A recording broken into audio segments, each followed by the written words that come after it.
Viewer discretion is advised. Good afternoon, everybody. Welcome to the northeast corner of South Africa. It's a gorgeous day, 29 degrees Celsius, 85 degrees Fahrenheit, and this is Safari Live.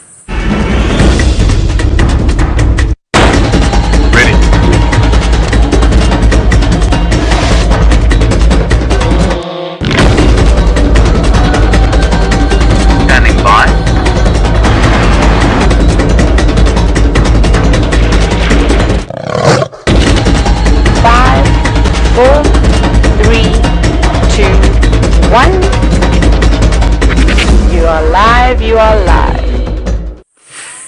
Now, we have a very exciting show for you planned today. Of course, our best laid plans in the wilderness more often than not change completely as we go along, and that's the great joy of being out here. Up there, 3 vervet monkeys are sitting watching us almost as fascinatedly as we're watching them. My name is James Hendry. On camera today is David Eastor. Yes? That's right. That is really his name, Eastor. On the other vehicle, a surprise. Brian's on the other vehicle, and he said, when I tell you there's a surprise, I have to do this with my eyebrows. But eventually my face starts to do that. Anyway, there's a surprise on the other vehicle.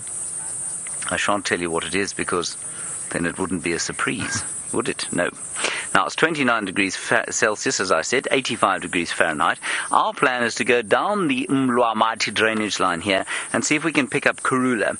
She was not too far from here this morning, but she moved off from the kill that she had. They finished the dikesh, she and her 2 hungry little cubs. And I just heard baboons alarm calling somewhere around Drakensberg Road and the junction with Mumba Road, which is, of course, meaningless to most of you, but it basically just means it's about, I'd say, 2 miles up towards the east. Aubrey's checking that way. We're going to trek the drainage line and we'll see what we come up with. It's such a gorgeous day that really, if we see nothing at all other than the magnificent atmosphere, smelling the flowers of summer, I shall be thoroughly satisfied regardless.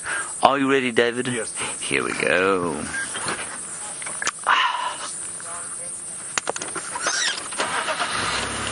There are dung beetles buzzing about.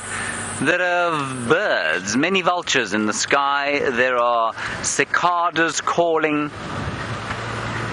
And it's just not hot enough to be unpleasant. It's wonderful.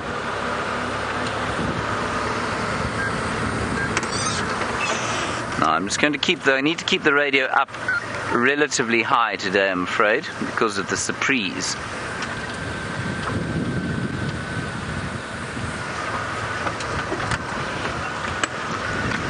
Right, let us head down into the drainage. There is the zebra, which we shall look at, and this zebra is quite interesting. David, if you can get onto its bottom, which is difficult to miss given its fairly immense size.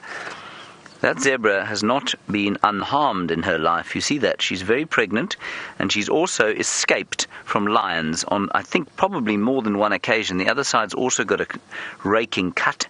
Could be from the same lion that was kicked off her. See that? See where the skin is not quite healed. The stripes are just misaligned. Well done, old girl. She's not a young zebra, that. I can just tell that from the condition of her skin. But she's about to give birth again. She's very fat, full of a little foal. That will hopefully be as adept at escaping predators as its mother. She is grazing, of course. Loving the new grass. Studiously avoiding things that are not grass, and that's important to note. Well, if you're interested in what herbivores eat, I suppose. Otherwise, in the grand scheme of the world, it's probably not that important, is it, David? No. Kirsten, I'm afraid we're having the same trouble. Do you want to test again your comms? So Kirsten is in the final controlled. Right, here we go, everybody. Let me just set this up correctly. It's time for your surprise. His name is Christohper. He's on trial. Be nice to him, or you shall have to answer to me. He's a young man with a lot to tell you, and hopefully he and Brian are with the lions.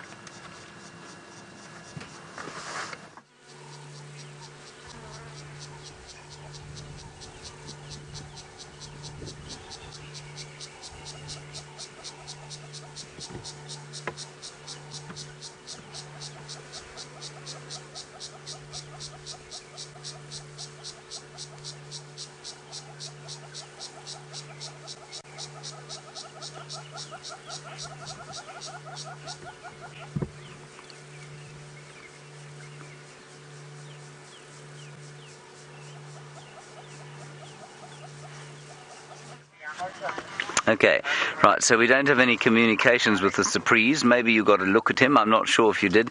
Communications this side aren't very good. I've turned my phone on, Kirsten. If you need to get hold of me, you can WhatsApp me. Otherwise, we'll see what happens as we go. Might be 3 hour solo. Let me put those back. Of course, I'm not allowed to wear these when we're live, everybody, because that would be wooed. I need to look you in the eye. Right, come on, David, don't be silly. Let's go and find a leopard.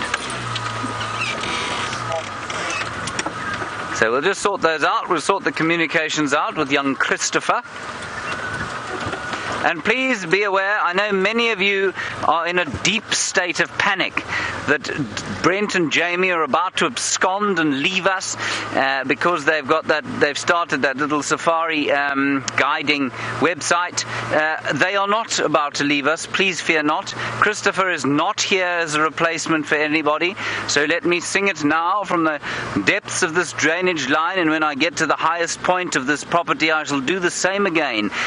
Brent and Jamie will be back with us on Wednesday next week. There we are. Good.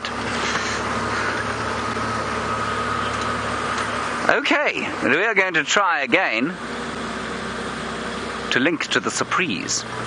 Say hello to Christohper.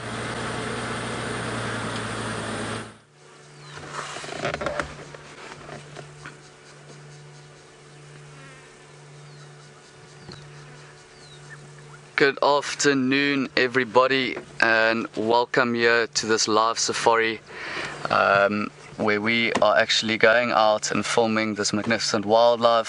For those of you that's been following us or following these guys, you will have noticed that I am the new guy on the block. This is in fact my first time being out here and doing something like this, having a massive camera staring me straight in the face and trying to teach you guys about what's going on out here, and also just seeing this magnificent wildlife. Today with me I've got Brian over here, and of course Mr. Thumb himself, which he's always got some funny little character on there, and I believe it's a fork today, so I don't know what he's planning on eating, but I'm sure we'll find out later in the show. Now, I don't know if this is beginner's luck, but we've surrounded completely here by a pride of lions. A couple of youngsters here just to the left of us, 3 of them over there, and then a couple of females further to the front. Now, I've been trying to count them as I was waiting to go live here, and there must be at least 10 plus of them. So this is a typical nice pride with a couple of females and a couple of youngsters. And hearing from the other rangers around here, there must be about 8 youngsters over here, ranging from about 2 months to 6 months, which is absolutely phenomenal to see. Everyone's looking nice and healthy and just kind of relaxing in this super blazing day that we're having. The kind ladies and finals have told me that we're sitting at 29 degrees Celsius today, which makes it 85 degrees Fahrenheit. But I'll tell you what, it feels like it's a whole lot hotter once the sun is hitting you straight in the face. Hopefully with this heat going, we're going to have some massive cumulonimbus clouds building and get some more rain coming towards this side. It is unbelievably green here. I'm actually a local from this area. I don't want to give too much information away of myself. I'm sure you guys have loads of questions for the new face on the camera, so please feel free to ask us questions on Twitter at Brian, what's that? Safari Live. Sorry guys, it is my first time. I'm gonna have a bit of hiccups as we go along, and if you see me sweating, it is because I'm a little bit nervous, but also because it is 29 degrees Celsius, so I do apologize. But yeah, like I said, hopefully we're gonna have some rain building up, which the animals will obviously greatly appreciate as we go along.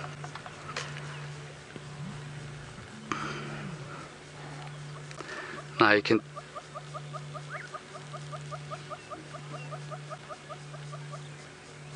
Well, thank you to all the viewers that say you're very excited to meet me.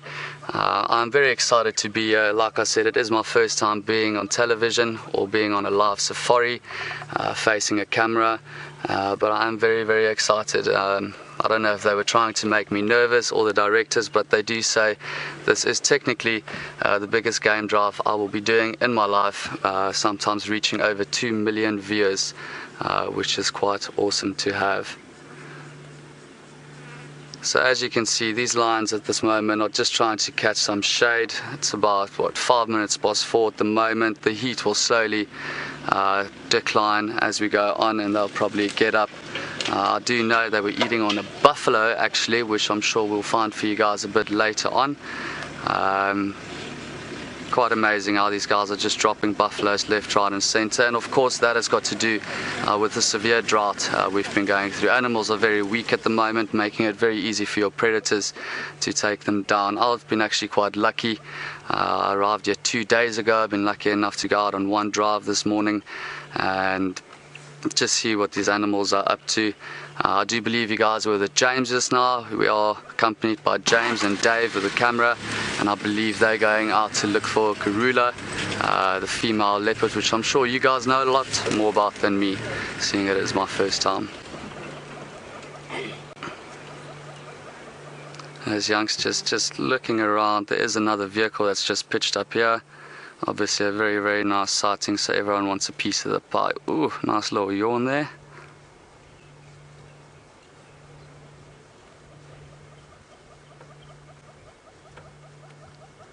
They do seem to be itching quite a bit, and I'm sure the other guards have spoken to you guys about this before. They do unfortunately have a bit of mange, but actually looking in rather good condition. Not too bad, so it does seem like they're on the path of recovery, but obviously still a little itch here and there.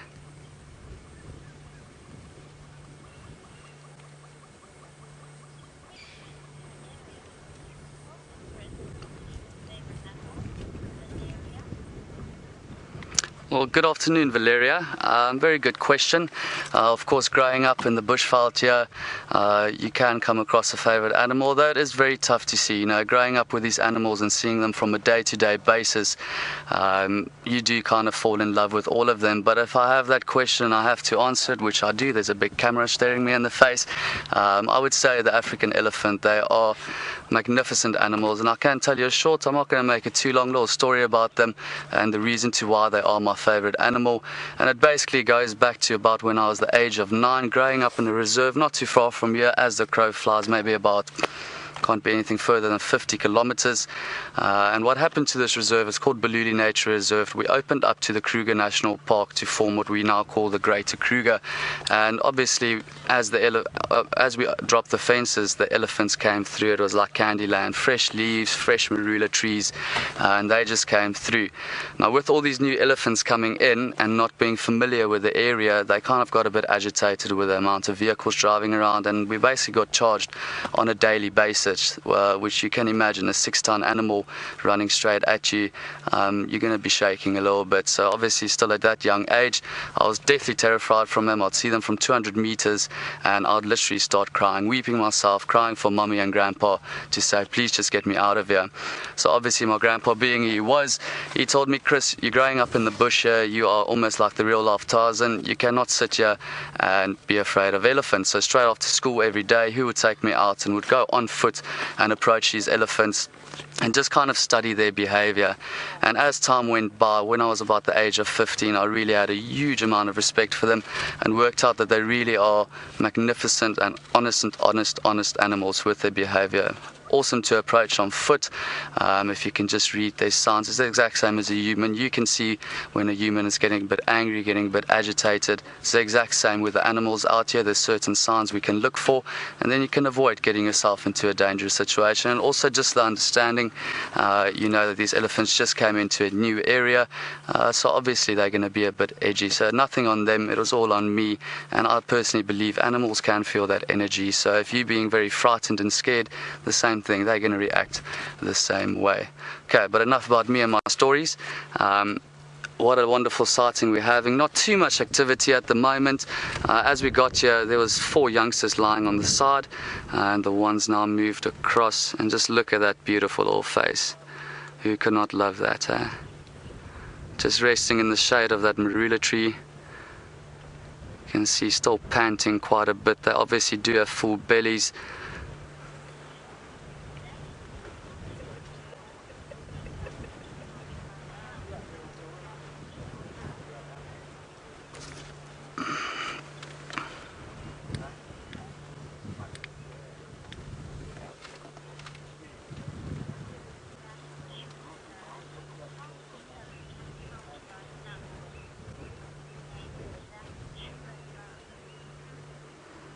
Alrighty, so I got a question from that tuber guy. I'm not sure if I can pronounce it right. The comms aren't very great at the moment. But you're basically asking me how many cubs can I count. I'm not in the best position at the moment. But like Brian is just focusing on that one. We have that one lying under the marula tree. To the left of the shot, you can see there, he's zooming in now. We got the other 2 youngsters lying there. So that's 3. And then straight in front of us there, he's zooming in. Well, there, first of all, we got a nice belly. Someone is busy catching a suntan there, but there is a couple more behind there, so I cannot give you an accurate count now, but I'll tell you what we will do is we will reposition ourselves to try and get a better view of those other youngsters just now. But I believe there is 8 in total, and please correct me if I am wrong. You guys obviously know more than me about this area that we're in at the moment, but as we got here I had visual on 5 cubs, but I am sure there is more just listening to what the other guides have been saying. So please let me know how many there are. I'm sure the directors will tell me as well, and so we can help each other get to this first drive of mine, which I'm now starting to calm down a bit. Alrighty, that's a confirmation. There is 8 of them. I can only see 3. There's another one popping his head up in front now. There we go.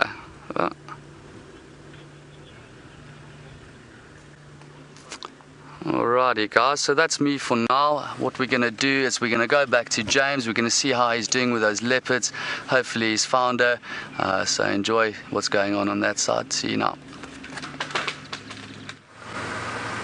Right, back again, and that was Christohper, everybody, so I can stop making stupid motions with my face.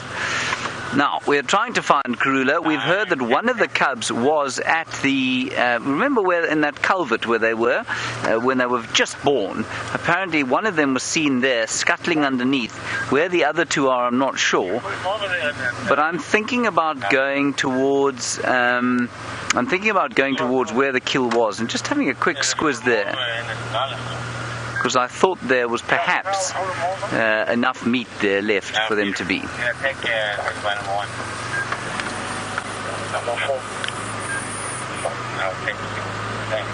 Alright, I'm just going to quickly have to tell Kirsty, Chris is going to probably have to leave that sighting in the next 10 minutes or so.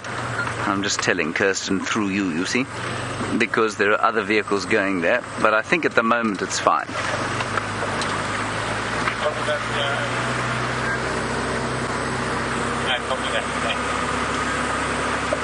Now, there's Aubrey's vehicle there, and it's in that culvert that the little youngster was. So we're just going to drive very slowly along here. There's a vulture in that tree there, Davey. Let's have a quick look at that, just while I assess what's going on here. There we go. This is a rather main road, you see. And this is where they were born, right where Aubrey's car is, which is in front of us. That is a white-backed vulture, in case you're wondering. And this is a main road, and that's why there are cars coming up and down it. It goes to Cheetah Plains and Chitwa and Nkuhuma.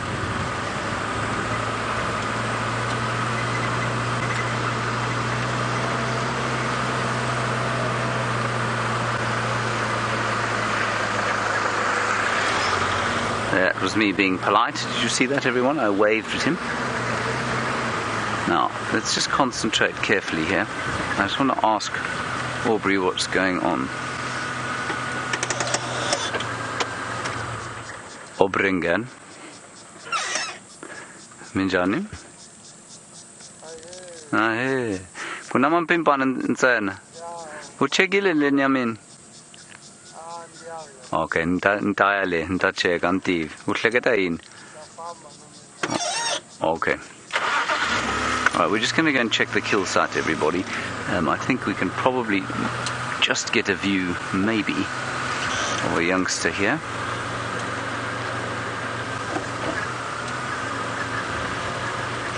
But I believe the youngster has gone down into the culvert underneath the road. That means that Kurula could easily be around here. The little spotted pelage knocking about underneath the shade. And interestingly, this morning we found the male on his own, and he had moved away from the others. And I wonder if that's not him exploring and maybe getting a bit of a fright because of all the activity of the cars going up and down. Anyway, we'll have a look now. We'll just quickly go to where the kill was. See what we can see, because that's where Shongile and Kurula were earlier today. It's just in here. I can still smell the stomach contents. I don't know if you watched us this morning, everyone, but it was a fantastic experience watching little Hosanna, who is the male. If you're a new viewer, Hosanna is a male. He's 9 months old, and his sister Shongile is also 9 months old. And he brought us, almost as a gift, he went down into the drainage line, he picked up the stomach contents of the duiker that they'd killed, or that his mother had killed, and she brought it towards us. And it was deeply, deeply disgusting. They could be anywhere around here. So we're going to be very, very careful. But I suspect more strongly that they are actually closer by to where the one that's gone into the culvert is. Anyway, let's have a quick look, and then we'll press on and see what else we can see on this absolutely gorgeous afternoon.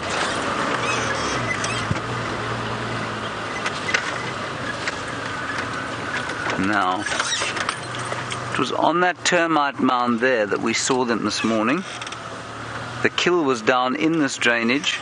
There wasn't a huge amount left.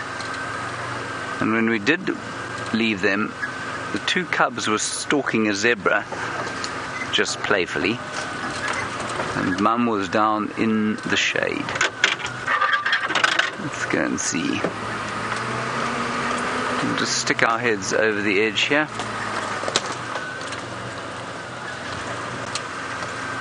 You see anything, David? I don't see anything either. Well, we're just going to go down here, and if we don't see anything, we'll hand you back to the lions. Nothing. Niggies. Okay, everyone, we're going to hand you back to Chris and the lions. We're going to look around here for a little bit longer and see what we can find. Otherwise, we'll press on. We'll see you shortly.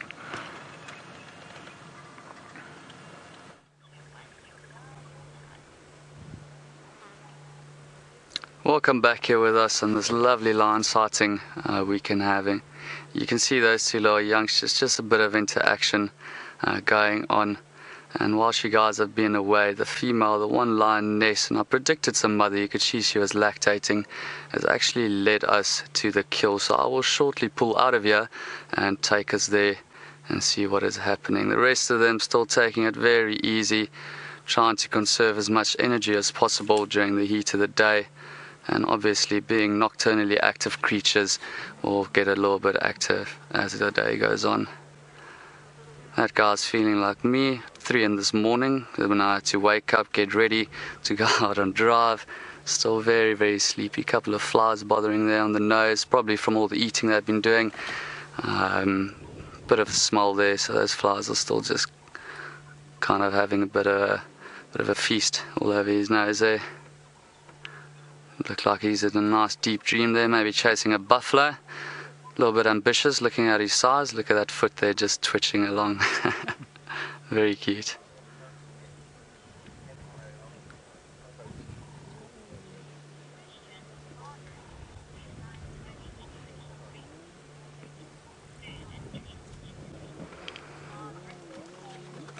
So we got a question from Margaret, and it's a very, very good question. In fact, she is asking if lions only eat when they are hungry. And I'll tell you the answer to that is they are opportunistic animals, and therefore they will actually go, and when there's an opportunity that's presented, they'll go and try and actually take it. And that's why you'll find, even like this, these lions have been killing buffalo after buffalo. This is what I'm hearing from the rangers, and not actually eating all the buffalo. Some of them have been left completely open and not even been fed on at all. Of course, that helps some of your other predators like your hyenas, or scavengers, like your hyenas and your jackals. But yeah, basically the answer to that is no, they don't only hunt and eat when they are hungry. They will also do so even when they're on a full belly. I've, with my experience of being a game ranger, seen lions with absolute full bellies go and try and take down another animal, going straight from sleeping to trying to do that. So no, definitely not only when they are hungry. They are opportunistic creatures, and I think the way that they think is more that they never know when they're actually going to get a next meal. Obviously, the odds are extremely good at the moment. Animals are very weak. There's not a lot of food for most of the other animals. But yeah, they'll go out and grab any opportunity that's out there to take down something, and then most of the time, maybe even if they're full belly, have a little bit of a bite and then go lie down not too far away from the kill. And that's exactly what's happened here. Kind of keep an eye on it, make sure nothing else like your hyenas and jackals is going to come and try and steal a piece, which is quite stingy, to be honest, seeing as they've got full bellies and there's a 900-kilogram buffalo lying there. But that is just obviously the way of nature out here. Everyone is out here for himself and trying to survive. So guys, not too much movement going on here. I'm shortly gonna get us out of here, head over to the actual kill site and go and see what's going on there.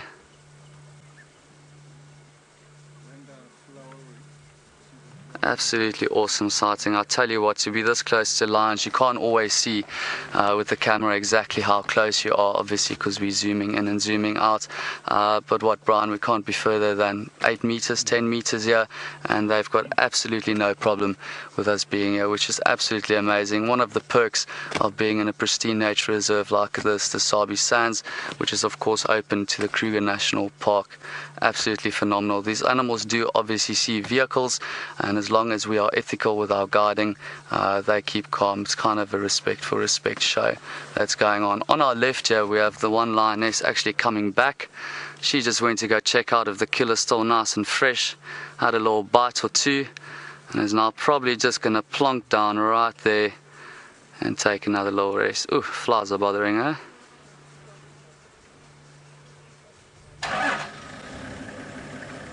Licking those lips, yummy.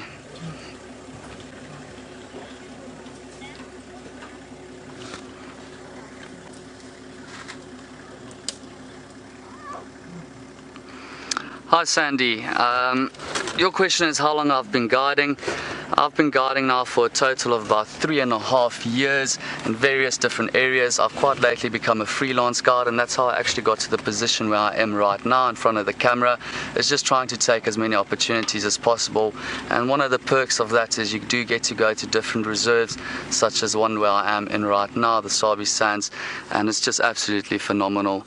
So yeah, about 3.5 years in total, most of that spending 2 years in the Kruger at a lodge down there in the south in the private concession, and then in between doing various other kind of excursions, so to call them, overlands, just traveling up Africa, trying to go see the gorillas up in Uganda, and then coming back, and from there just freelancing in some other of the nature reserves, especially around there where I'm living in Baluli. There's quite a couple of lodges.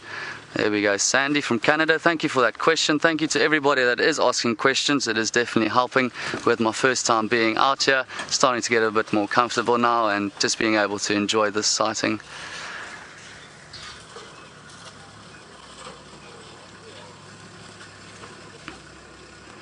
Now you see, this is typical behavior for what the lions do as the day goes on and the temperature is dropping. They start kind of grooming each other, licking, trying to keep the fur and the hair nice and clean, especially after feeding. That hair is actually very important for them to kind of control their body temperature. And I'll tell you how it works.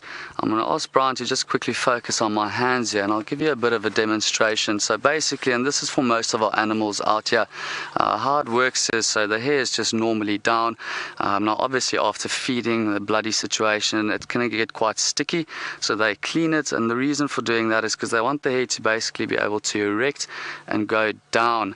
And I'll tell you why that is. Let's say it's bright and early in the morning, it's a little bit chilly, 9-10 degrees Celsius, and obviously what they want is a bit of sun. The sun is just busy rising, so they kind of let the hairs up. It's called philo-erection, and now the sun is directly hitting the skin, and they do believe it actually forms like a bit of a coat, so it's like me and you putting on a jersey, and it kind of keeps the temperature in there. So now obviously if it's bloody and sticky, the hair is not going to be able to do this. So very typical behavior as they wake up is for them to start grooming each other and cleaning themselves up.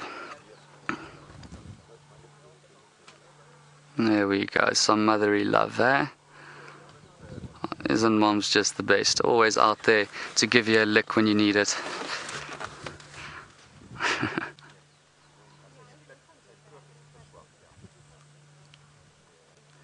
Now what we'll probably see as we wait here, the one vehicle seems to be moving out, so I'm going to spend a bit more time here with them. They are getting a bit more active, and what we'll probably start seeing, and I'm sure you guys have seen it in the previous shows, these youngsters are extremely playful, which is obviously very important for their growing up, starting to develop those cohorts for hunting and stalking and fighting as they get older.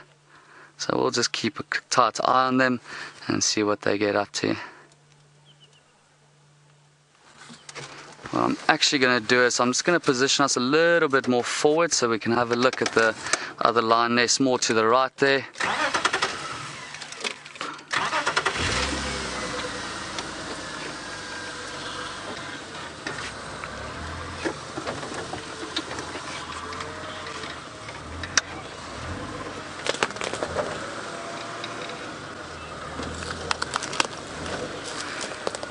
So I got another question coming through here from James, which is also a very, very good question.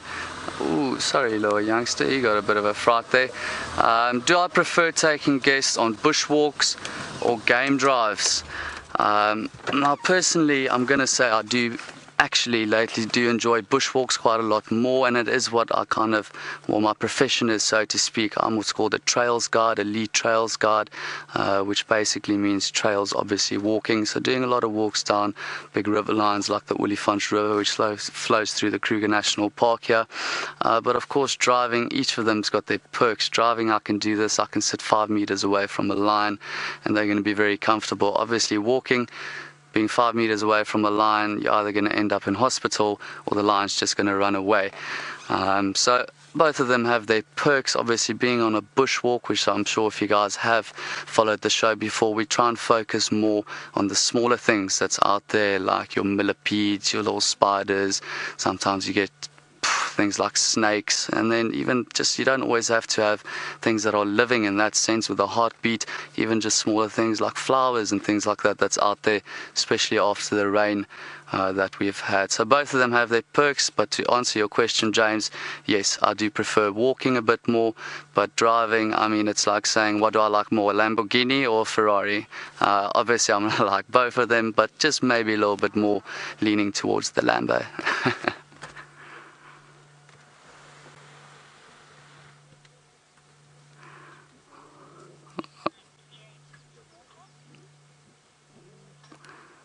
Okay guys, so we're going to say cheers to these young little cubs having a little cuddle with mommy over there, and get back to James and see what he's up to.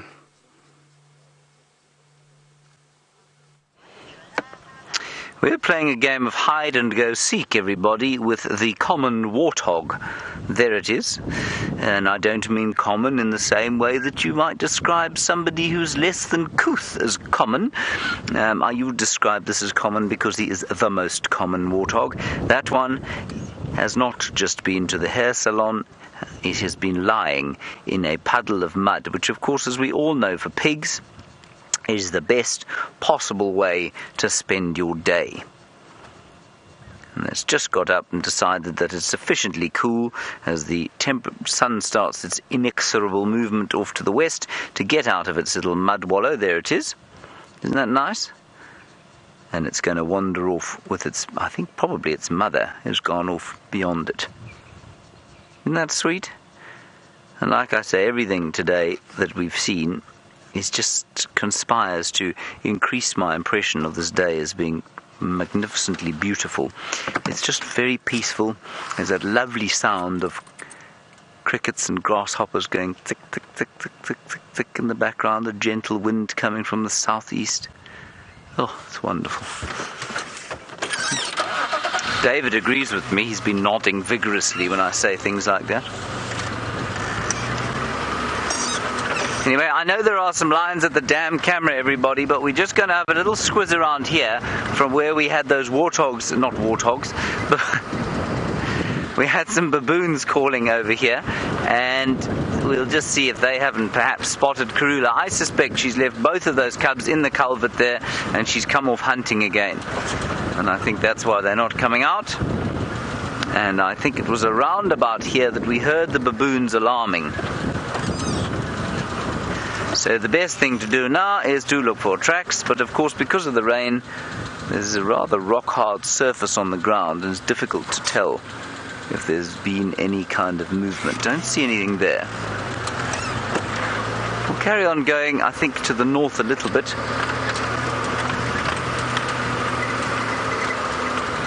And the baboons may have been calling all the way on the east on Cheetah cut line.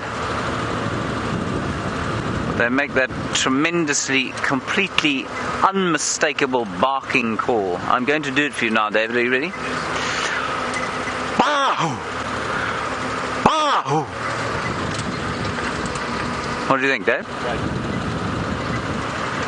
Have you been deafened? A little bit deafened. That's why I warned you, see, it's because I'm a very nice, extremely kind human being.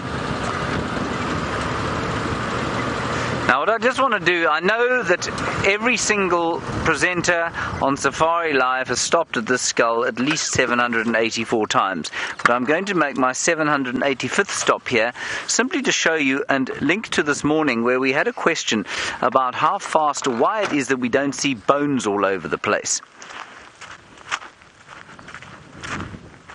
Kurula! Now we don't see bones all over the place because bones decay, and what I wanted to show you here is that, I mean, this thing is now what? It's probably about a year old. And it's starting to decay. You can see the horns are starting to go away. They're going to disappear. And then after the rainy season, of course it's not the rainy season, well it is the rainy season now, but this thing hasn't survived through a full proper rainy season. It'll be interesting to see how much is left of it by the end of this particular rainy season. David always tells me I need to move the skulls around when I hold them to make the shot dynamic. How am I doing, Dave? Good. Keep going.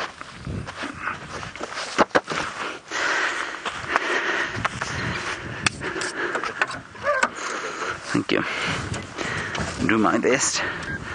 Let me plug myself back in again so that Kirsten can continue to shout at me. And there we are. Oops. Well, I do not see any sign of a baboon. So I think they were probably further east of where we are now. It was slightly wishful thinking that they were close to where we are. Anyway, time will tell. Just need to listen to the radio because I need to guide the vehicles into where Christohper is, because it's a little difficult to do that on your first drive. There. Hello, Kristen in North Carolina. Kristen? You want to know what language I was speaking to Aubrey? The language I was speaking is a language called Xitsonga, and there's a sort of local dialect of it called Shangane, or Shangan. And that's what it is. It's a beautiful language, I think. and not an easy one to learn if you have no sort of experience of African languages. Thankfully, I did one at school, so it wasn't that dreadfully bad to learn. But although to a non-Shangaan speaker I sound like I'm fluent, he's just... Can you see him there, Dave? He's gone, yeah. Never mind. To a non-Shangaan speaker I sound like I'm speaking very well, but to a Shangaan I sound like a white man doing his very best, which is okay. But the point is that I don't speak it particularly well.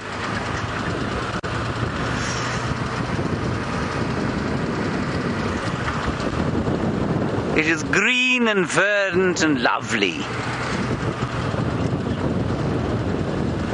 And while I am driving through here feeling filled with the joy of life, a general bonhomie for my fellow man and creatures around me, let us head back to Christohper and his lions.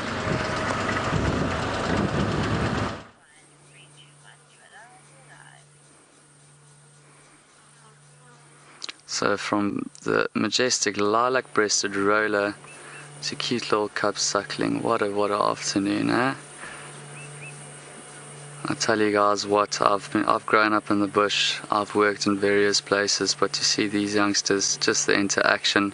You guys have been away from us now for a little while, having a little fight over the teats there. It's just absolutely amazing to see her.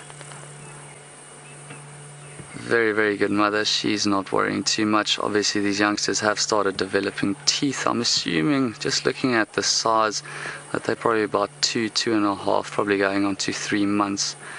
Still very, very small, but the teeth would have already started developing sharp little baby teeth. Each trying to get a nipple there and try and get as much milk as possible out of mommy.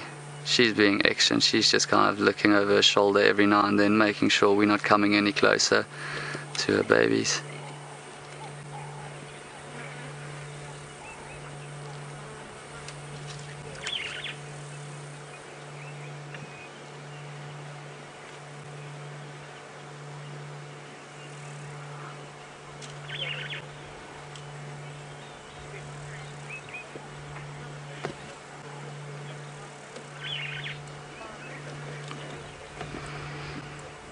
Corin from Texas, good question once again. Getting some lovely questions coming through today. Do oxpeckers tend to bother the lions? And I'll tell you what, they generally don't tend to bother them because they're generally not on them most of the time. And you can think, well, if I was an oxpecker flying around, and I can, obviously these oxpeckers feed off of ticks, parasites, and also the blood. Often when there's a wound, they open it up and try and get the blood through. So actually kind of vampire birds, which is quite scary to think about. But no, they don't really bother them because, like I said, if you think about it, why are you going to be an oxpecker flying around trying to go to the biggest cat in Africa, eat a couple of ticks off of him or her, if you can just go to an impala 100 meters away that's absolutely harmless and go get some ticks off of that? So Corin, no, they typically do not bother the lions, mainly because I assume they have a bit of a fear of them, and again, they don't want to risk their life sitting on a lion's head if they can just go to an impala or a buffalo or something like that. Thank you, Corin.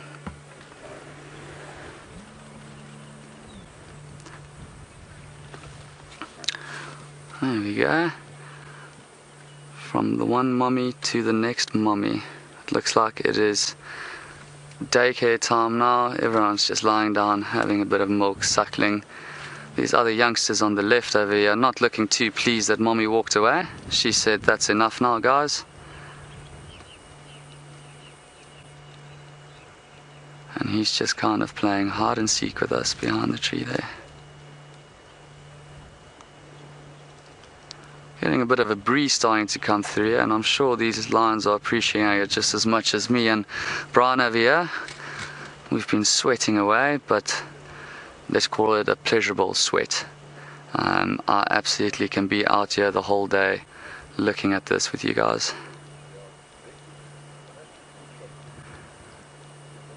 Now, I'm not sure if they've named this little youngster. Maybe you guys out there can help me with this by posting it online. Does this little youngster have a name? Because I personally would call him Mr. or Mrs. Floppy. I actually do think it is a female. Look at that floppy little ear there. Unfortunately from the mange, but like I say, their condition does seem to be getting better from what the other guards are saying, and just me personally, an outsider coming in, it really isn't a severe condition of manges. Oh, hello sister.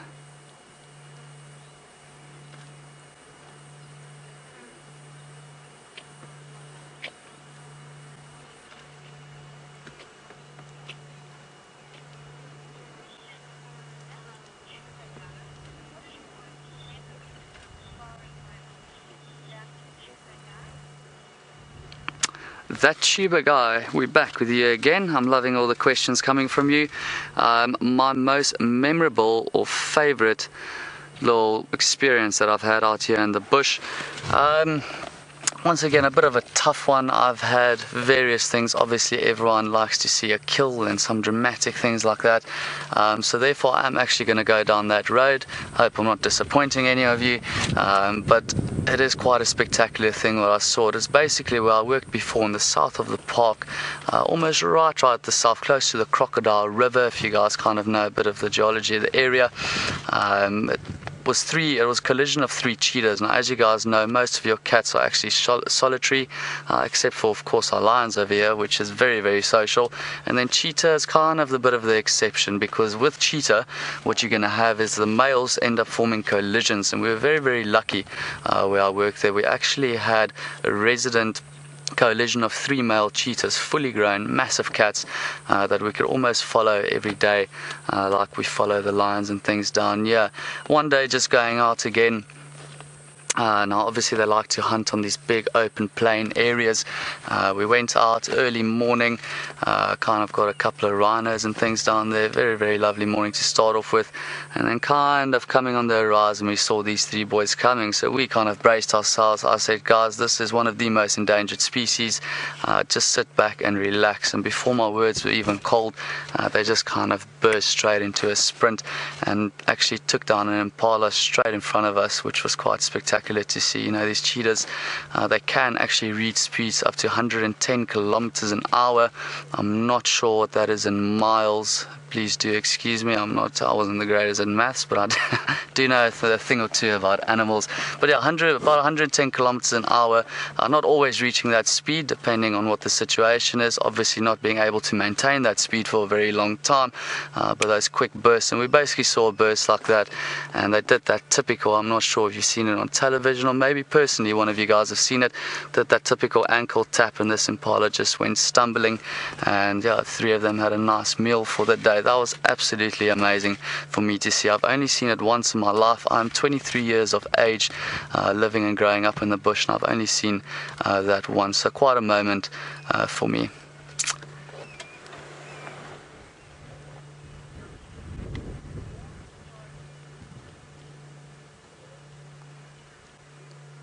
Oh, it looks like that youngster's actually... nah, he's not sleeping. I thought he fell asleep for a second there, suckling away.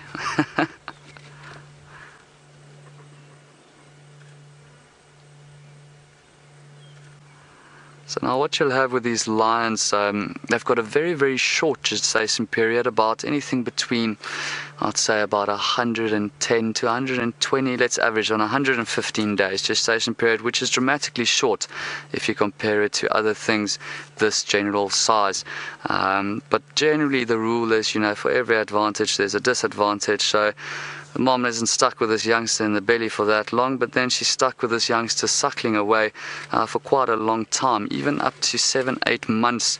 They will be suckling sometimes. Obviously, it starts slowing down as they get older, and mom will stop producing as much milk, and they'll actually start doing the transition from milk to meat. Like I've said earlier, we could actually see some blood on one of the youngsters' faces, and he couldn't have been anything more than 5 to 6 months, and he's already started feeding on that carcass. But yeah, quite a long time that mommy is going to be stuck with this youngster doing exactly what he's doing now, trying to find the nip there, which I can't imagine being a lot of fun.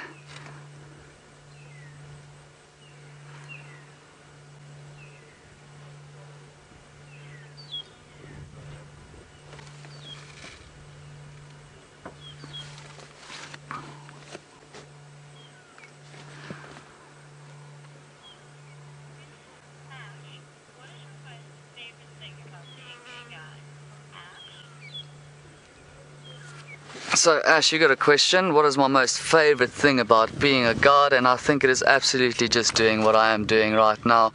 Being out here, listening to Cape turtle doves calling in the background, being surrounded by, 10 to 12 lions. I can't see anyone that loves nature that would find a job any better than this. So that is my answer. It is basically just being out here with the animals, being able to spend time with them and just watch their behavior, just learn from them.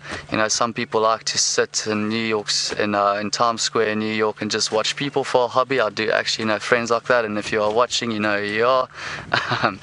But I like to sit out here in nature and just kind of analyze and study the animals. So yeah, just being out here is personally my favorite thing. And I do also like people.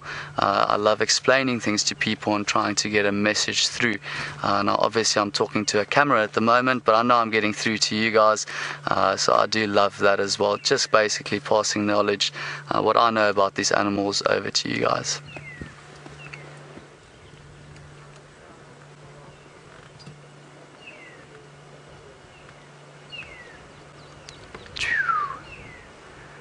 Not sure if you guys can hear all these bird calls around. We have that Cape turtle dove calling.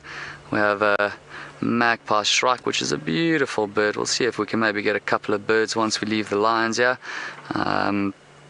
Yeah, it's just a lovely, lovely afternoon this is turning out to be.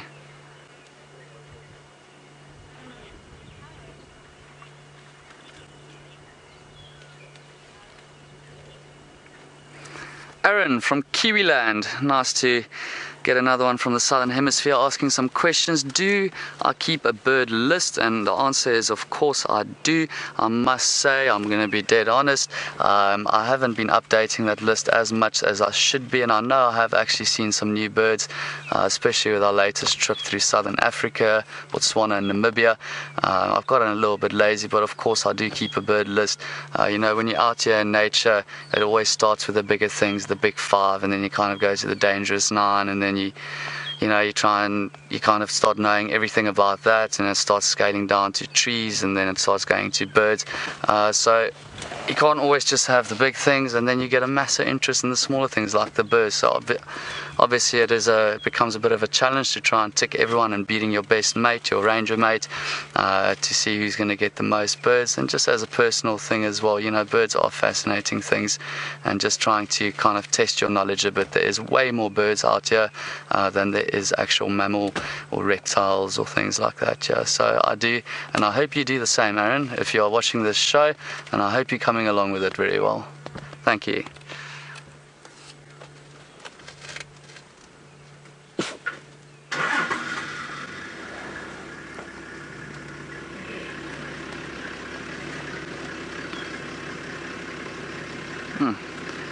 See what this youngster wants to do. He looks a bit undecisive. Lie down again. Now I'm going to tell a very horrible joke right now. So where do lions get their name, guys? And I believe personally this is where they get their names. Lie in. Always kind of crack myself up with that one, because this is what they're doing most of the time during the day, but it makes absolute sense for them to do this. They're trying to conserve energy. There's no reason for them to go running around trying to hunt things during the day, whereas at night time they've got such excellent eyesight and they can go hunt something or move around. So this is what they do, just kind of lie in.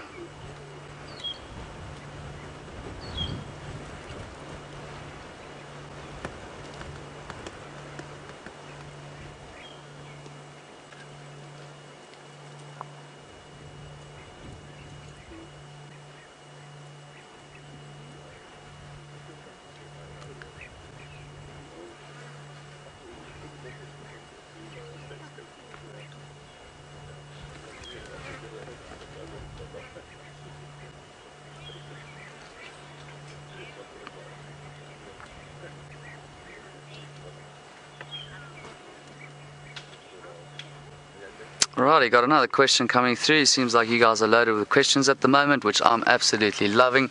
Gremlin the General, I hope that's right. Once again, your question is, have I ever had a dangerous encounter? Of course I've had a dangerous of course I've had a dangerous encounter, spending all this time. If this is your career, your profession, you're out here every single day, every morning, every afternoon, and sometimes even during the day, trying to track down animals. If you can't find your clients anything, you need to find them something. That's why they're here. So I'll tell you a quick little story again. I'll try not to make it too long so we can go back on the focus on these beautiful cats. And I'm going to relate this to lions. Once again, working in the south of the park, driving along, haven't found lions for about 2 days. So we're kind of tracking. I had my tracker on the front seat over there. He started telling me Ngala Nkonzo, which means lion tracks in Shangaan, one of our local languages here. So I said, fantastic, let's keep following them. They kind of went down the road, and then typically as cats, lions and leopards and things like that do during the heat of the day, they went down kind of into a drainage, so a dried up riverbed is what I'm talking about. Now it's one of the number one rules as a guide, so I'm kind of embarrassing myself on camera here at the moment, is to never, ever, first of all, anything with cubs, with youngsters, follow them around on foot, especially because of course moms are going to be quite protective. But I was having a bit of a brain fart that day and just obviously very excited to get these cats. I did have my rifle with me. I didn't use it. I don't particularly like to have a rifle with me ever, so I left it on the vehicle. I told my tracker, let's hop off, let's follow these tracks. And without thinking, it is a dry riverbed, which means it's normally quite thick, a bit more thick cover, trees growing there because there is an underground water source flowing there, obviously. So not thinking very clearly, just being quite excited to get these lions. We kind of meandered down this riverbed, and the next thing, similar to this little youngster Brian was just focusing on, probably about 2.5 months, just popped up his head, maybe about 8-9 yards from me, and I knew straight away there's big trouble coming. There's no ways mom will be anywhere far away from a youngster of that age. So it wasn't even 1 or 2 seconds, and I first had one lioness, which I predict was the actual mom for that cub, coming straight at me. Whoa, whoa, whoa. It is deathly terrifying. They're trying to intimidate you, so it is very noisy, it is very loud, coming at me. Probably stopped maybe 4 yards from me, unbelievably close. I promise you, I was shaking. Went back, and typically as lions do, we didn't just turn around and run away. We kind of stood our ground, and as lions do, came back. But this time it wasn't just one lioness, it ended up being 4 lioness, which is something I've never experienced in my life, except for that time.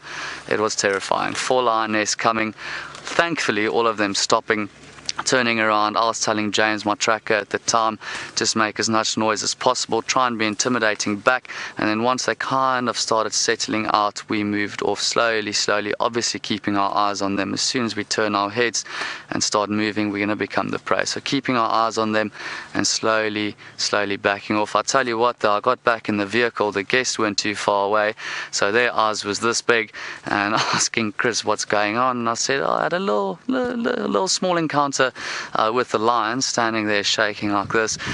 Got back in the vehicle. Well, actually, sorry, I lie. I didn't get back straight in the vehicle. I first walked about 2 times around the vehicle. For what reason, I do not know. Obviously, just the nerves. But then got back into the vehicle, started the engine, and I just wanted to get out of there. I said on the radio, please, it's a negative lock, guys. Don't come here. These lions are not very happy at the moment. And then had a bit of an embarrassing stall with my vehicle because my foot on the clutch wasn't doing too well. It was kind of going so yeah, it was quite a terrifying moment. It wasn't the only one I had, but it was definitely up there in the top 3, I'll tell you.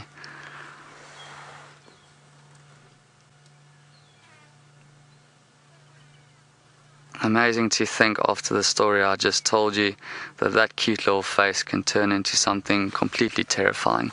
Obviously not at that age. The story I just told, the youngster actually looked very surprised, obviously, but very happy to see me. And obviously mommy wasn't as happy as the youngster was.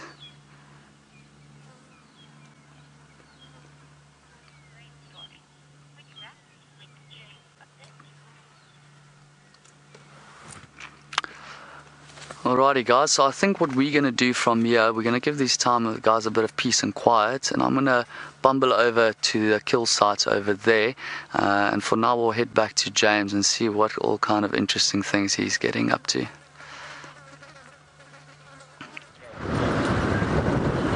One second. Oh.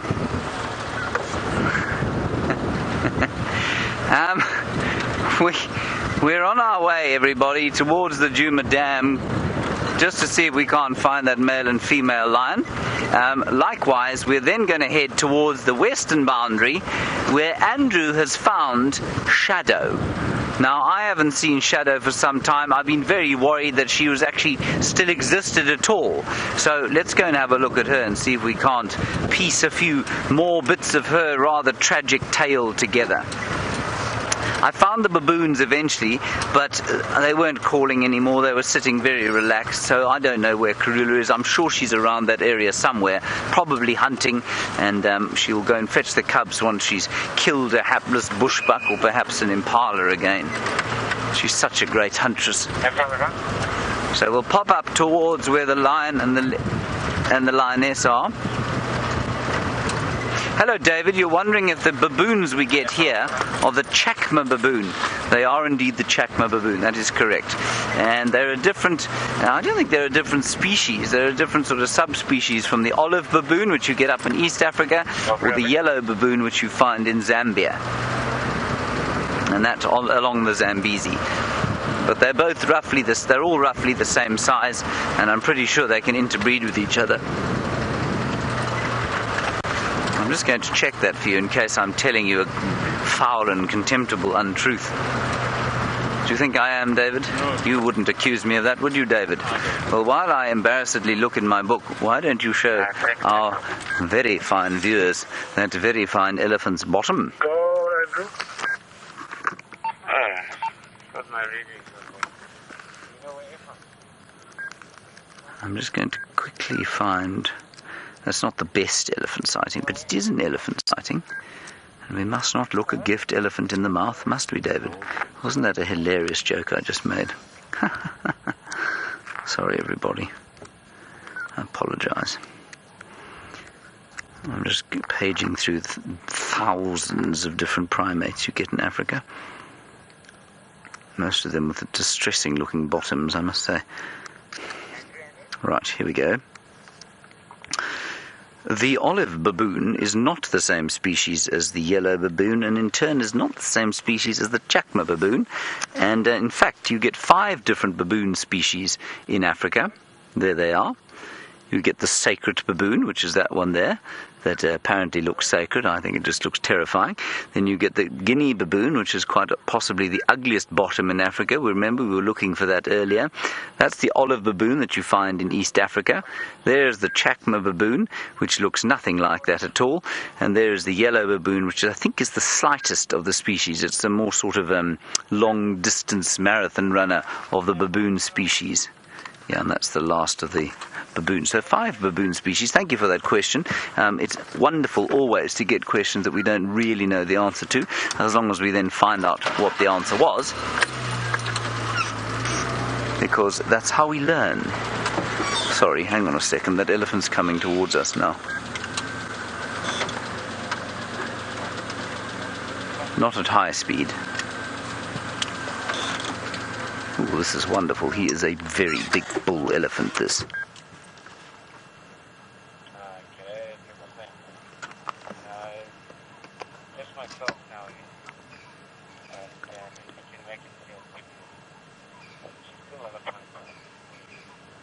Right, everybody, I think it's only Andrew left at that sighting, so we're going to make our way there as soon as we decide what this elephant's intentions are. But it's always so lovely to spend time with these great giants. I think he's in must. Or he's certainly showing signs of it. You see how he's flopping his trunk over his tusks. He's a big fella, this 35 years plus. I wonder if he's as old as me, David. He's certainly bigger than me, though, isn't he? And he's been in the mud, and he's definitely coming to see us. There's no reason for... Oh, look at this. He's now going to show us how big and strong he is. We are under no illusions, my friend. We know that you are big and strong.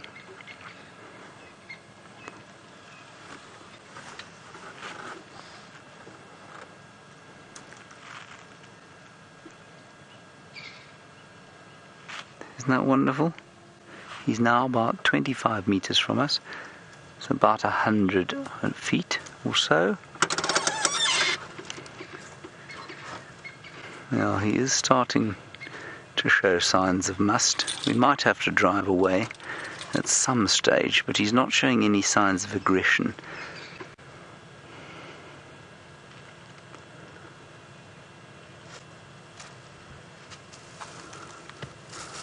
I'll just let him walk past. I think he's okay. He's not leaking any of that urine. My heart rate has gone up slightly. In fact, it's gone up quite a lot. How's yours, David?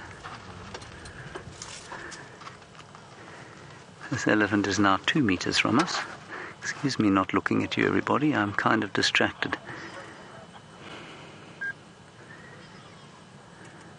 You are a very fine fellow.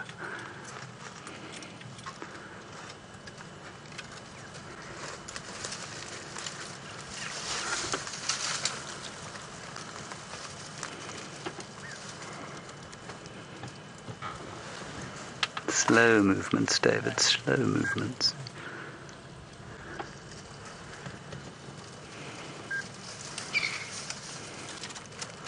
Do not pull that tree onto us.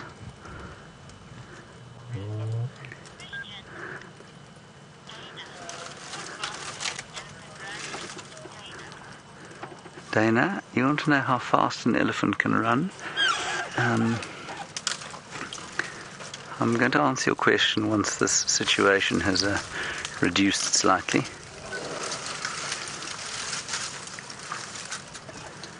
I'm overawed, I'm afraid. I can't really think right now. He's not displaying any signs of aggression, but he is massive. This is a 10-ton animal, everyone. He's just feeding quietly.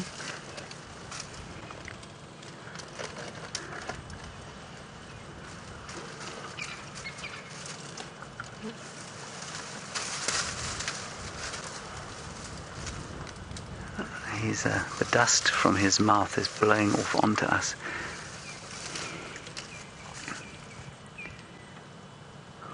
He's smelling us and listening and deciding if we are a threat. I don't think he thinks of us as a threat at all. I think he's actually just searching for company, to be honest.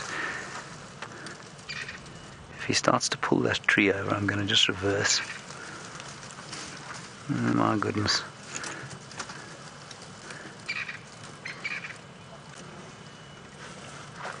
He might try and show us how strong he is.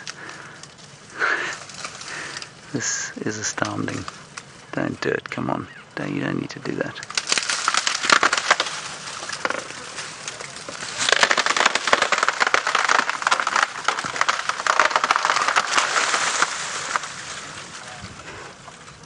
And the next one. Okay, we might have to move here. No? Yes.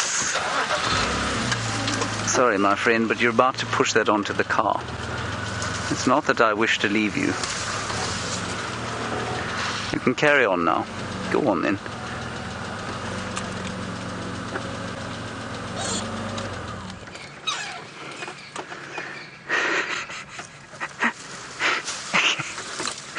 You see how cross he was that we didn't want to watch him push the tree over.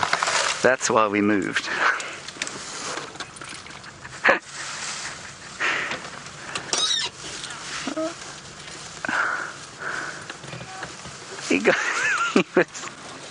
He was so irritated with us that we didn't stay for the show.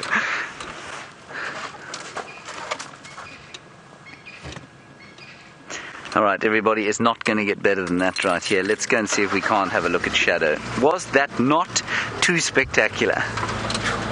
Amazing. You're right, though? Yeah. We're just going to clean the bits of knobthorn tree off the car. Davey, that was amazing. And so you were asking how fast they run. I forget your name, I'm sorry about that. Dina, I think it was. You want to know how far they run? How fast they run? Probably about 45 to 60 kilometers an hour. Probably about 45, roughly. Maybe 50. And that's about 35 miles an hour, which is faster than a human being can run. There's a herd of elephants just up ahead here. There's some there.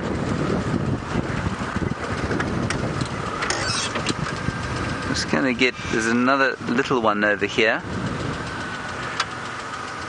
Phew, that was spectacular. My heart rate is, it's not low, but not because he showed us any form of aggression. And it's such a wonderful understanding while we look at this little one who will one day be that big, hopefully. It's a sense of, if that elephant wanted to, he could destroy us, but there was never a sense that that's what he wanted to do. He didn't shake his head, he didn't open his ears out at us, he just almost came to make friends. And then he showed us how strong he was, got a little bit upset when I moved away from having the tree put on David's head. And then he carried on, and you notice that when we turned the car on to leave, he didn't even turn round. It was only when we went very close to him and he thought, well, what are you doing? Why are you leaving now? That he turned to face us. Gee whiz.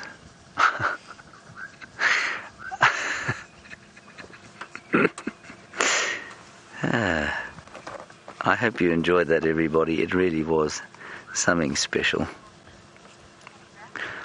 All right, let's go back to the lions with Christohper. I'm going to head as fast as I can towards the west and see if we can't find the tragic figure of Shadow.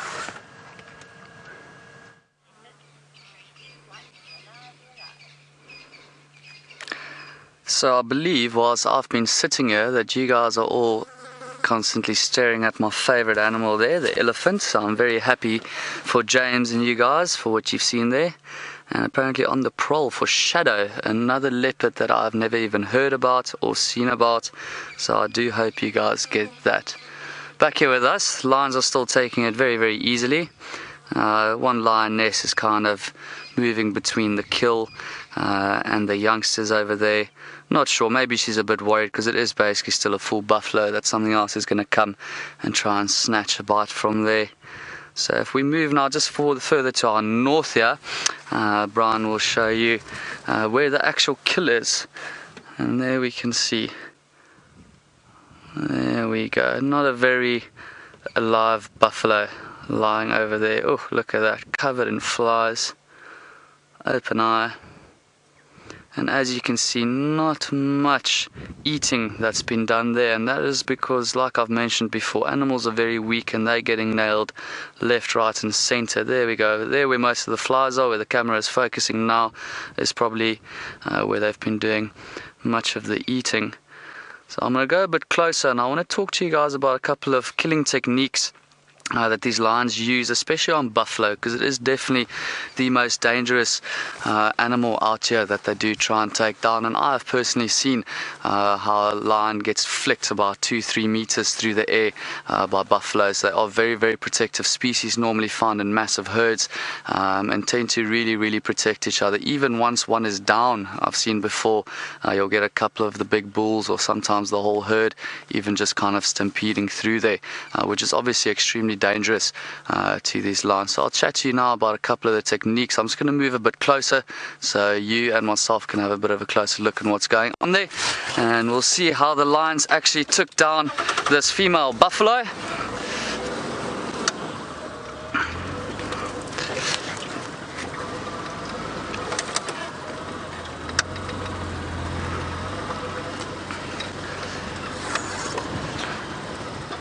Just turning out to be such a lovely afternoon. Temperature has dropped now. We're going to have a look at this buffalo and then probably go for a little bit of a bumble. I'm quite keen to see what the rest of the reserve is looking like, and then from there probably come back here. I'm pretty confident they'll come at some stage to feed here again. So I'm just looking over the nose and mouth region there. Doesn't look like they actually suffocated and killed it there. So let's just stop right over here. I hope there's no sensitive viewers watching, because this can be a bit of a disturbing sight, but this is the circle of life, you know. Some animals die and some survive. This is just how it goes. Alrighty, so if we look at the head over there, normally what they'll do is, especially if it's normally a big bull, nice big horns, very powerful neck, they try and normally pull it down, so they'll kind of have a bit of a fight, attack with a jump on the back. The buffalo is going to kick them off, try again, and then eventually the buffalo is going to get so tired, especially conditions like this, not much water, not much food, pull it down, and often you'll have some of them literally just holding down the buffalo, and then normally one of them will go right over the nostrils, over the you can actually, is that a hole there? That is a hole there. Can you see where that one fly is going into right now? So I'm assuming that is actually how they did kill it.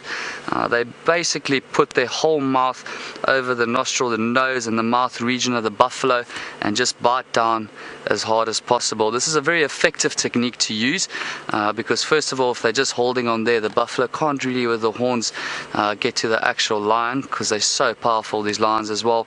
And then also the lion can obviously now feel the breathing of the buffalo and can feel exactly when this buffalo stops breathing and then know it is now safe to go and start feeding. Another technique that often gets used, if we just kind of focus more towards the hind area of this buffalo, I'm not exactly sure, I'm predicting they took it over the mouth and nose there to suffocate it, but just like you see here, start feeding from behind. Very typical behavior for your lions to do that. Pull it down and start feeding a bit from behind. I've actually seen it a couple of times where lions take down buffalo, where they actually start, it's quite gruesome, eating this buffalo from behind whilst it's still alive. And why from behind? Just personally right between the legs, that is some of the softer skin there, to break through and actually start getting to the meat, and also it's away from the weapons, the massive horns that the African or Cape buffalo has got. So they've started eating from behind there. Everyone's a bit full bellied. All of those youngsters and lioness, they are looking very full, but I'm pretty confident they'll come back later. The meat looks very rotten there, but that's not actually meat. That is just a little bit of leftover kind of flesh and meat that's there on the bone. But as they go in, this buffalo was killed, we believe, very early this morning, probably between 3 and 4 a.m. this morning. So there's still nothing wrong. Yeah, these lions can definitely still dig in and have a feast. There we go. You can see the hoof there of the buffalo. Now something that's quite what's the English word for it? Quite a specific what do you call it? What would you call it?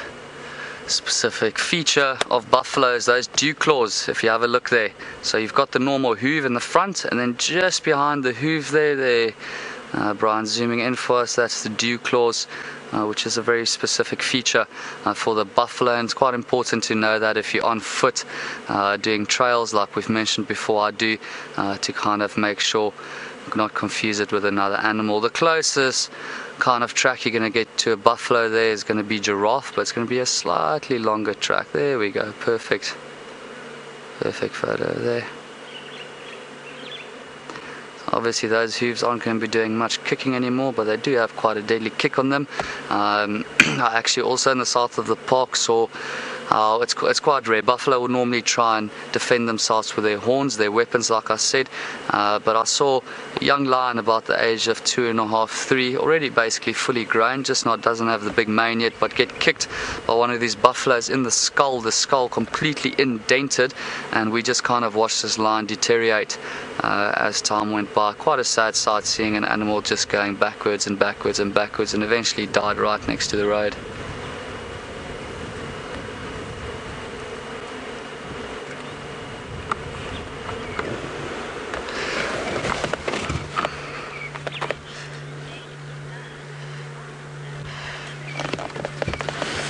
So we got another question coming through asking what the dangerous 9 is. Very good question. If you don't know what it is, obviously you want to know. So the dangerous 9 is the potentially 9 most dangerous animals that we can encounter out here, and that has obviously unfortunately killed a couple of people before. So I'm just going to make it very basic. The big 5, which most of you should be familiar about by now. Let me just quickly run through it. So you're going to have your cat, you're going to have your lion, your leopard obviously, Then you're going to have your buffalo, normally a live one when they're dangerous. And then you're going to have the rhino. In fact, the black rhino is the true big five, but now we kind of, as guys, just say rhino because I'm sure, as most of you guys will know, the black rhino is very, very endangered. We're talking at about 900 that's only left in the whole of the Kruger, which is an area about as big as Holland in size, which is very sad. But yeah, then our rhino, and then our last one over there is of course the elephant, my favorite, which you guys have seen just now, which is awesome. So then moving off from the big five, we have the hyena, the spotted hyena. We do get different species of hyena out here as well, with the spotted hyena, which is the bigger one. I'm sure you guys have seen it out here on Sabi Sands as well. I know there's a couple of dens out here, and the only reason it's really in there is because a lot of people, especially countries like Botswana, you can still freely as a tourist go and just sleep out in the bush in some of those areas. And of course, what do hyenas do? They scavenge, and if you're now sleeping, having a nice little nap there next to the fire, these hyenas are going to think, okay, maybe you're a dead piece of meat. And they do actually have the strongest jaws out of all our mammals out here, and one bite over the skull is going to be the ultimate end of you. So then we go big five, hyena, the Nile crocodile. Only get two species of crocodile, your dwarf and your Nile out here. The Nile crocodile, obviously, I think is responsible for more deaths than the hippo, which is the next one that's on the dangerous 9. So there we go, spotted hyena, Nile crocodile, your hippopotamus, and I'm sure most of you have heard about that. Everyone always makes a big scene about it. Hippo kills just after the mosquito, obviously. Most humans out here in Africa. I'm not going to tell you my big theory and story behind it right now, unless you ask me the question, then of course I will, but it is a bit of a story. I'm full of stories. I don't want to chat too much, so the directors are going to kick me off the show. So here we go, let's quickly backtrack. The big five: spotted hyena, Nile crocodile, hippopotamus, and why am I for some reason forgetting here? I'll be with you now in 1 second. Oh, the other rhino, of course. So your black and white rhino, and then those 3. There we go, your dangerous 9.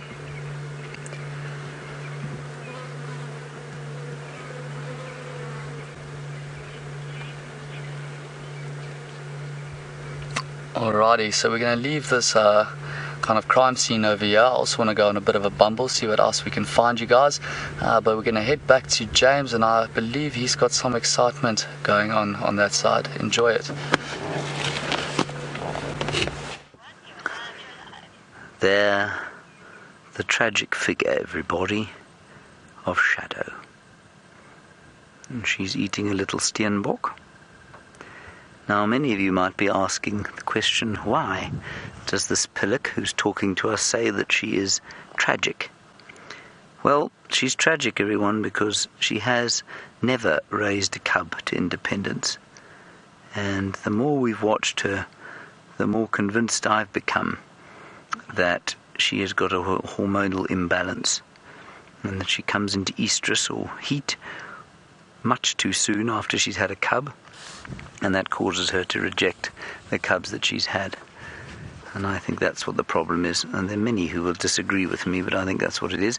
She does, if in case any of you haven't been watching for long, have one son called Sindile, and Sindile is alive, I believe, only because we took him out of the reserve, or we didn't, but the Sabi Sand did, because he caught a rabid dog one day, and in order to make sure that he didn't get rabies, he was inoculated and then kept in quarantine for 7 months I think it was actually.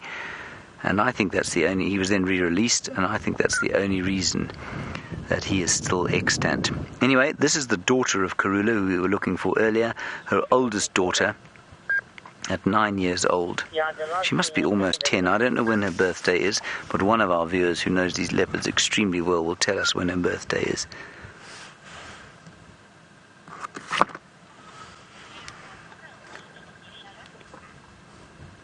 And I know many of you are very thrilled to be seeing her, and I'm rather thrilled too. It's been a long time since I've seen her. Okay, I think let's move around a little bit because she's really not her best angle. What an afternoon. Just beautiful. We've been so lucky. That elephant was quite something. I'm still coming off the high.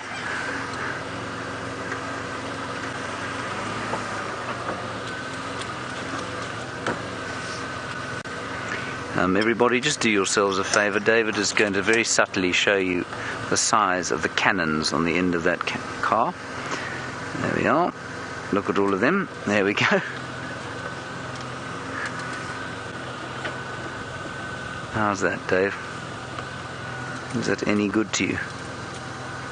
I'll go back a little. There we go. A little bit more. It's a little steenbok, I think. Not a big steenbok. And so roughly the same size as the one that... Okay, Aubrey says there's a better view from just around the other side there. Roughly the same size as the duiker that Kurula had earlier.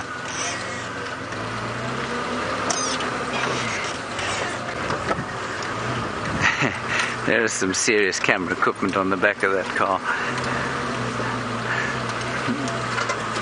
I hope there's some award-winning shots being taken there.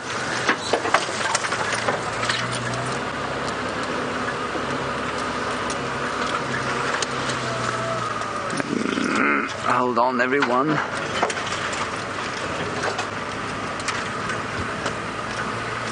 Dragonflies all over, adding to the wonderful summer atmosphere of the afternoon. Possible storm in the offing. Me making a giant noise with this car. Ba-bang, bang, bing.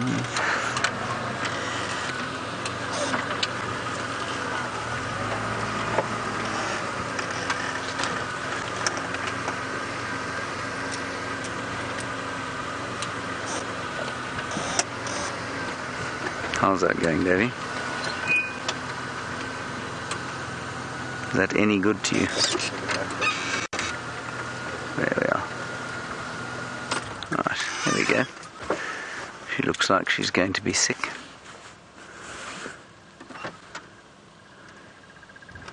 Wonderful.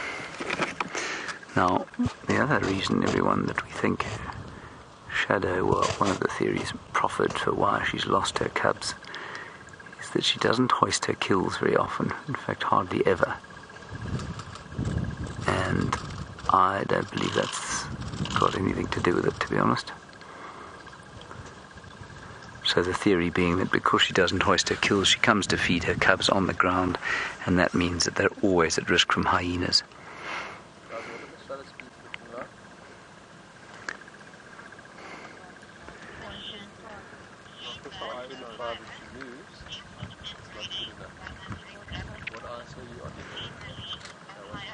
Leslie, you're in Ohio wondering about inbreeding and whether I think that's one of her problems. No, I don't think that at all.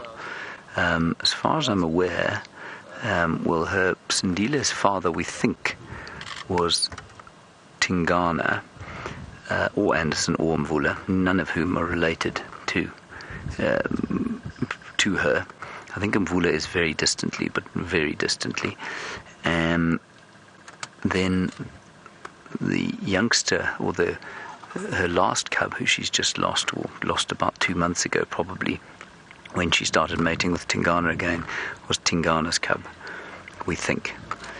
And it could have also been Anderson's, but we're not sure. We only met it twice. I think Jamie saw it once, and Brent saw it the other time. And so I don't think inbreeding's the issue at all, no. I think it's because she comes into estrus so soon after they're born. Although this isn't the best view of a leopard, it is quite an interesting one, isn't it? To see where she's hidden the kill.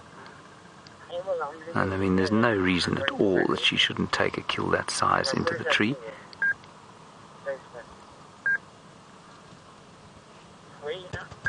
And she's in good nick, you know, she's in very good condition.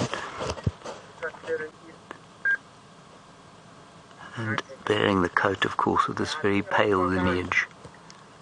They're very honey-coloured, these leopards. And by this lineage, of course, I mean Kurula's lineage. And in case you are a new viewer, her other sister, or her sister, Tandi, from the same litter, obviously also 9 years old, is lurking about in the eastern regions of our traversing area.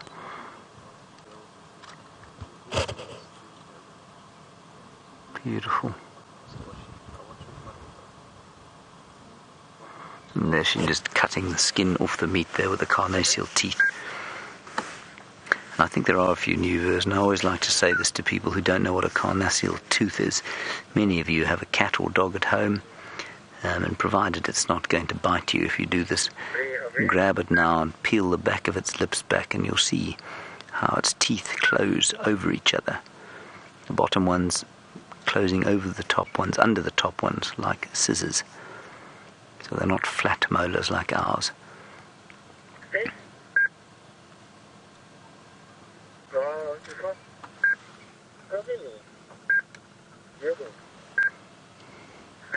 And again, the ubiquitous flies. If you look in there close, you can see all over the trees there are these beastly flies, and I think that they are the regal blowfly, from what I can tell.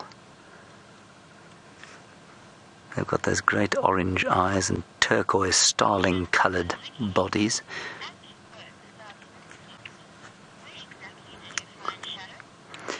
Hello Vicky, you're at work and watching the safari. That's excellent.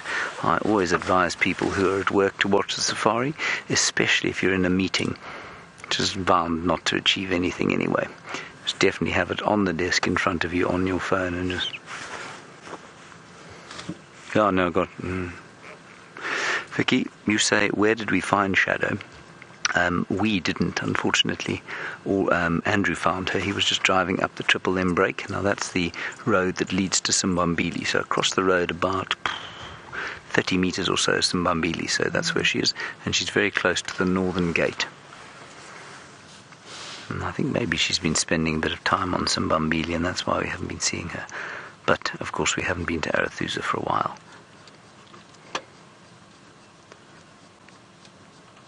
She's a little bit restless. She keeps looking around, and I suspect she's been eating here for some time.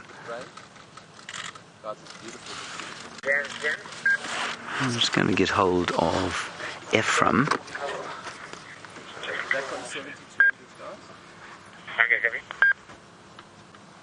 There we go, guys.